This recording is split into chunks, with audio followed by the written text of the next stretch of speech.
Assalamualaikum Ya. warahmatullahi wabarakatuh. Selamat pagi Waalaikumsalam. pemirsa semua. Salam teh Indonesia. Nah, itu. Ya, teh ini apa loh Mas? Apa namanya? Menjadi lifestyle udah dari zaman dulu sebetulnya. Iya kan? Ya. Meskipun ya industrinya itu atau bukan industrinya lah, perkebunannya itu juga terseok-seok kan gitu. Eh, Dapat dikatakan ya agak berat. Nah, jadi salah satu kendala ini budidaya teh yang tidak bisa kita abaikan, yang mengganggu produktivitas itu salah satunya serangan hama dan penyakit.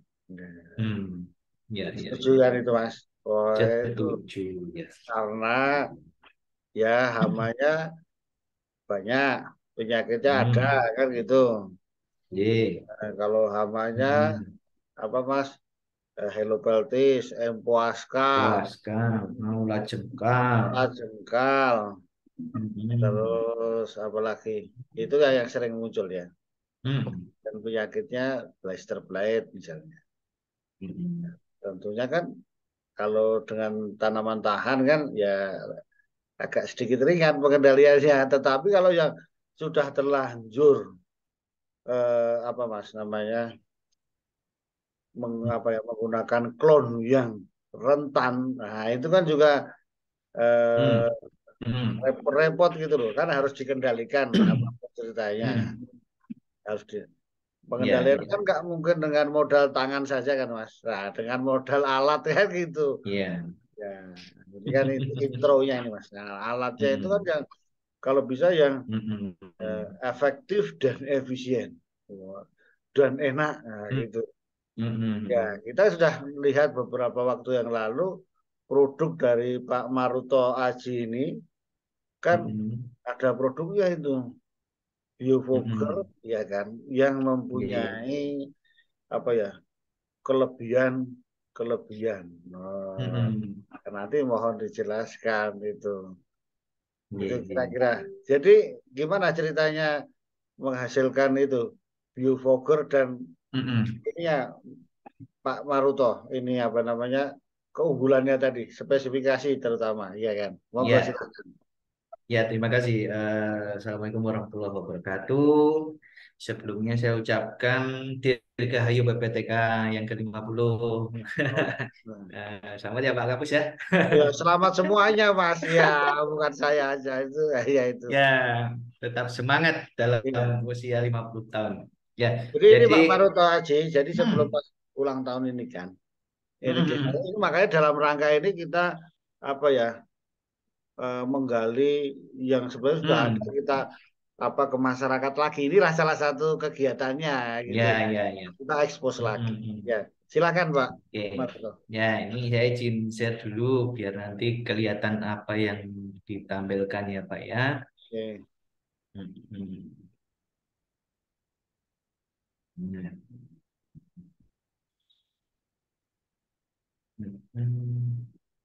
Pak sudah terlihat ya. Oh terlihat. Oke. Oke ya. Saya mau cerita dulu mengenai yang atas dulu ya, karena ada beberapa. Oh ya. Jadi di dalam konsep pengendalian hama itu saya selalu berkiblat pada prinsip PHT atau Oh. pengelolaan hama terpadu. Jadi kalau di dalam berbagai kesempatan webinar maupun seminar saya selalu berkiblat ke ranah itu. Dalam artian apa? Hama itu sebenarnya ada di lingkungan kita. Jadi tidak mungkin diberantas sampai nol, itu nggak mungkin. Karena Hmm. mereka itu rata-rata adalah herbivore atau serangga-serangga yang memang hidup di lingkungan tanam produksi kita. Nah, kebiasaan kita kan pengen praktis, Hmm. cepat, dan instan. Itu yang Oh. menjadi bumerang kita. Sehingga kalau bicara dalam suatu perusahaan, pasti capeknya jadi tidak efisien. Artinya Hmm. apa? Biaya operasionalnya menjadi tinggi karena yang instan-instan itu tinggi dan biasanya biasanya itu dampaknya cepat tapi mumetnya lama, Pak. Nah, ya. Yaitu dampaknya cepat, mumetnya lama. Misalnya kita menggunakan insektisida kimia terus ya, Pak ya. Pasti nanti ada apa resistensi di situ. Sehingga dampaknya apa yang sekarang kita misalnya minum obat itu satu tablet manjur. Bulan depan kita harus 2 tablet. Bulan depannya naik terus sampai akhir-akhirnya kita sendiri yang minum tablet obat pusing gitu karena dosisnya sudah tidak efektif lagi. Nah, di sini saya menggunakan strategi dua dalam Iya. pengelolaan hama terpadu. Yang pertama adalah untuk menekan eh, kegemaran makan atau menekan kesukaan makan dari hama tersebut. Oh. Nanti bahasa internasionalnya antividan. Nah, Hmm. antividan itu mengurangi kegemaran makan. Makanya kalau biasanya hama itu berupa ulat, dia suka makan daun. Ya. Ulat itu ada fasenya puasa, tau Pak, sebelum Ya. dia jadi kupu-kupu. Makanya di situ saya akan mengambil titik-titik di mana dia menjadi lebih cepat berpuasa. Ya. Biasanya kalau orang mau puasa itu kalau buko itu makannya banyak ya Pak ya. Ya, terus Banyak, petangnya loro. wetenge loro, denger-denger gitu ya Pak ya. Ya, Nah, ya. ini kita ganggu pola sahur dia dan pola buka puasa dia. Dengan cara apa? Kita memberikan treatment-treatment berupa aplikasi bahan-bahan dari organik juga yang disebut Hmm. botanical treatment. Itu Hmm. tanaman-tanaman yang di sekitar tanaman teh tersebut. Biasanya banyak di situ ada birimu, ada pipait, segala macam. Itu kita bisa pakai untuk mengganggu apa? Mengganggu hobi makan dia sehingga kok pas nyucuk teh atau pas ngunyah teh kok rasanya kayak yang tanaman sebelah kan dia akhirnya Ya, bad mood gitu oh gitu ya konsepnya ya. itu ya. Saya tidak pernah mempunyai niat untuk membunuh teksek itu tidak pernah Pak, Hmm. karena itu kurang baik. Saya hanya ingin mengajari si hama ini untuk mbok gak usah di tanamanku, di tanaman sebelah ada wong yo rasanya sama toh kamu punya kan gitu. Oh, kok rasanya dipahit ini kok rasanya ini. Nah, seperti itu. Perkara nanti dia kemudian nekat nyicip, kemudian perutnya murus, Hmm. diare, kemudian dia mati lemes sampai ibaratnya jemek gitu ya, apa ya Pak ya? Bahasa Indonesianya jemek itu apa ya? Benyek Tapi ya. ya tapi karena itu termasuk nyiksa juga itu Mas. Nah, itu kan karena dianya buka puasa sama sahurnya berlebihan. Artinya saya sebagai planters tidak melarang kok dia masih makan di tanaman teh. Nggak apa-apa, boleh secukupnya. Karena semua yang berlebihan itu mesti mendatangkan mudarat kata Pak Kiai seperti itu. Hmm. Nah, oleh karena itu kalau yang bawah ini, yang di gambar Botafem ini adalah salah satu alat untuk memproduksi tadi jamu-jamu dari Hmm. tanaman-tanaman di sekitar tanaman teh itu yang bisa kita pakai untuk botanical treatment. Nah, baru setelah itu kita ganggu lagi hama yang lain yang sifatnya adalah mencucuk menghisap. Hmm. Kan ada hama pemakan, ada yang mencucuk menghisap. Itu seperti ini, Pak. Cowok-cowok zaman sekarang sukanya mencucuk, Pak. Hmm. Itu. Artinya cuman nyucuk sini, pindah-pindah, pindah-pindah gitu. Nah, itu ada dua yaitu Empuasca dan Helopeltis. Helopeltis itu yang kita kenal dengan tea mosquito bug. Artinya nyamuknya teh. Hmm. Nyamuk teh. Dia sukanya nyucuk kayak kita kena demam berdarah itu dicucuk. Nah, Ya. masalahnya Helopeltis ini dia nyucuknya itu di waktu-waktu tertentu saat dia haus. Hmm. Nah, oleh karena itu baik Helopeltis dan Empuasca. Kalau Empuasca kita tahu semua itu orang daun ya, orang Pokoknya jauh. cucuk teh ya. Ya. Nah, dia juga menghisap di bagian bawah tulang daun kalau Empuasca. Nah, itu kita ganggu pernafasannya yang suka cucuk mencucuk tadi itu. Itu ada stilet, nanti ada bagian pernapasan. Kita ganggu dengan asap. Asapnya ini kalau orang memandang sepintas, sepertinya saya melakukan fogging seperti demam berdarah gitu. Padahal Iya, beda. iya. Yang membedakan apa? Di sini juga masih botani sebenarnya. Kalau orang demam berdarah melakukan fogging dari program puskesmas itu dia menggunakan solar, kemudian dibelinya insektisida kan, seperti itu. Nah kalau ini enggak. Ini saya desain biofoger ini masih menggunakan bahan-bahan nabati. Minyaknya aja minyak nabati, bukan solar. Bisa ngebul, Mas? Bisa. Ya. Apa yang berupa minyak itu kita bisa buat ngebul. Bahkan turunannya minyak itu bisa kita buat tetap ngebul. Nah, masalahnya apakah ini terus ditambahkan pestisida? Sekarang tergantung niat kita dari awal. Kita mau membunuh atau sekedar mengendalikan. Nah, kalau sekedar mengendalikan, kita bisa tambahi wewangian di situ. Minyak atsiri, ada minyak serai, ada minyak cengkeh, dan lain sebagainya. Bahkan kalau pengen tehnya Pak Kapus beraroma jasmin, yuk tambahkan aja atsiri jasmin atau melati gitu. Atau nanti mawar. Sehingga apa? Apa yang beraroma di lingkungan bidang petik teh kita itu bernuansa tidak lagi teh, sehingga itu menarik serangga-serangga polinator yang lain untuk berkompetisi dengan serangga-serangga yang bersifat herbivore yang dalam tanda petik secara antroposentris itu mengganggu kepentingan kita yang herbivore ya. Tapi kalau hama-hama polinator atau maksud saya serangga-serangga polinator itu justru bermanfaat untuk kita. Salah satunya adalah untuk kompetitor di dalam populasi di atas bidang petik yang ada di perkebunan teh. Di sisi lain, polinator juga dapat mendorong datangnya predator-predator yang lain. Mereka juga ikut mampir ke situ. Inilah tujuannya. Saya tidak pernah mendeklar bahwa ini untuk membunuh taksek gitu. Tidak, saya hanya mengelola. Mengelola itu artinya kita hidup berdampingan, saling menguntungkan, dan itu bisa membuat sesuatu yang lebih berkah ke depannya. Karena sama-sama makhluk Tuhan kita berbagi. Nah, Iya, ini Pak. yang terakhir, Pak Ya. Kapus. Oke. Kalau dalam satu kondisi kita sudah tidak dapat mengendalikan secara baik-baik.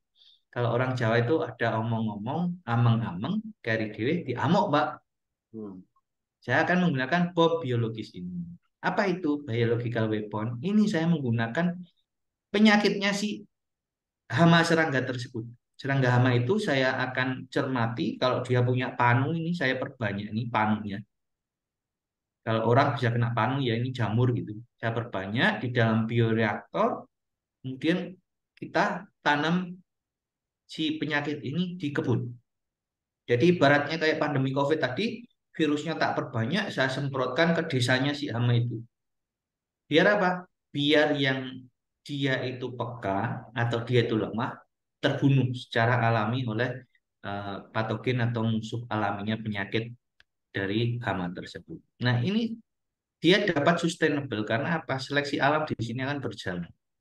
Dan bagusnya apa? Dengan biological weapon atau dengan pengendalian hayati semacam ini, kita nanam sekali itu dia tumbuh. Dia tumbuh.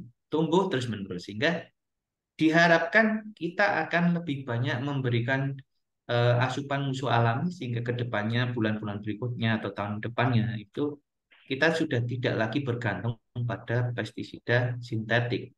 Enggak, kebun itu sudah balance sendiri atau sustainable sendiri. Nah, itulah Pak Kapus Ini mau tanya yang ini dapat. Mas, tadi yang alatnya Ya, tadi mm-mm. itu kan gimana sistem kerjanya yang untuk pengasapan tadi? Kan itu nampaknya simple dan Mm. ringan gitu loh. Wah, Ya, ya. ini Yang gimana itu? biofoger itu sistem kerjanya dia memang berupa pipa yang dipanaskan, Hmm. ya, dipanaskan yang kemudian diinjeksi dengan tadi minyak. Jadi Oh, melalui lempeng pipa yang panas itu minyak yang lewat itu pasti nanti akan asapnya. eh, menghasilkan asap atau uap asap.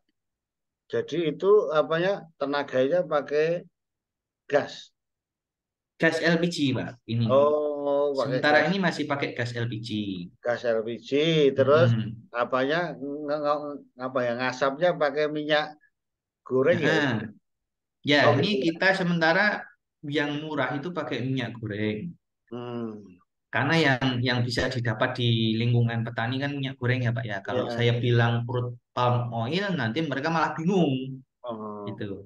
Misalnya crude palm oil yang kemudian didestilasi supaya lebih encer, tambah bingung lagi. Paling enak pakai minyak goreng. Kepepetnya Ya, jelantah Pak.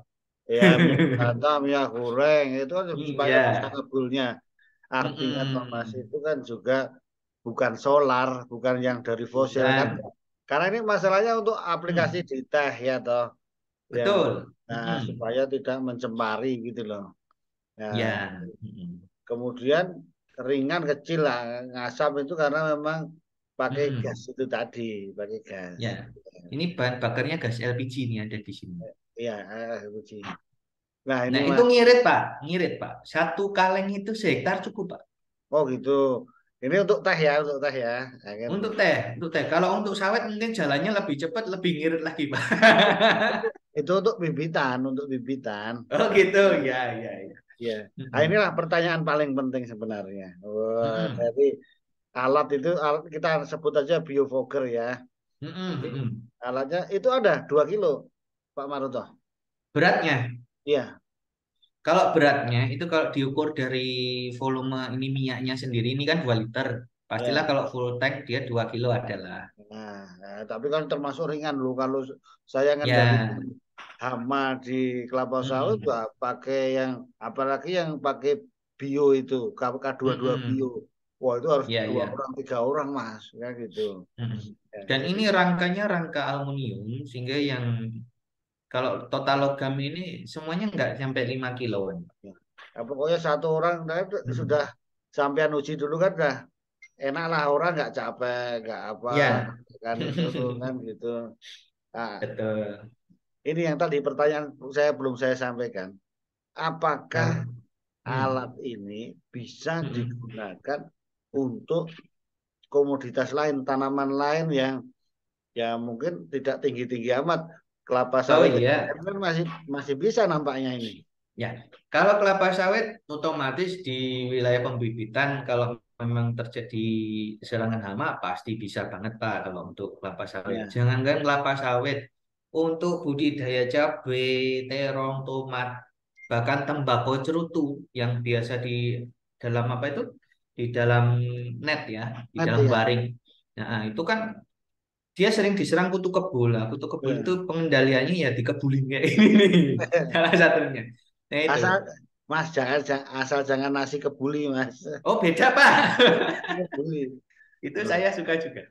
oh, ya. Jadi kalau untuk hama-hama yang lain di komoditas lain, misalnya seperti kita horticulture, sangat mungkin apalagi yang di greenhouse. Ya, Oh, kadang-kala petani-petani greenhouse itu pengen dia mengendalikan yang sudah terlanjur masuk ke dalam rumah kacanya. Gimana caranya kita fogging? Apakah oh, fogging itu bisa dipakai untuk membunuh? Bisa, yaitu tadi tergantung apa yang akan kita tempelkan di larutan pembawanya. Kan larutan pembawanya minyak goreng tadi ya. ya. Nah, mau ditambahin apa? Apakah insektisida kimia yang jenis apa yang akan kita pakai untuk skala terbatas ya ini di dalam rumah kaca? Itu monggo saja. Ya. Gitu. Jadi kalau saya melihat ini Mas, ini Hmm. potensinya luar biasa. Jadi Hmm. kelebihannya itu satu ringan Mas. Nah ini ringan ini Betul. kalau kerja di kebun yang sangat luas itu jadi meringankan pekerjaan. Ya, so. Iya. Kedua, Hmm. ini kan base-nya itu kan minyak gitu. Hmm. Bukan Betul. bukan air gitu loh. Nah, Hmm. karena ini kalau apa kan air pakai apalagi pakai bensin ya kalau apa tadi pakai Hmm. gas ini. Jadi Pakai ini kan gas LPG. ringan, efektif gitu Hmm. loh. Jadi pasti kinerjanya, Hmm. prestasi kerjanya luas gitu. Hmm. Wow. Karena ringan nah, gitu. Jadi ini Hmm. terus saya terus terang ini Mas, ngomong-ngomong ya. Hmm. Serius ini Mas. Besok saya pesan satu ya Mas ya. Serius saya kan mau tadi sampean kan jadi terinspirasi. Saya kan Ah. nanam ini loh Hmm. Mas, nanam sayur bunga-bungaan.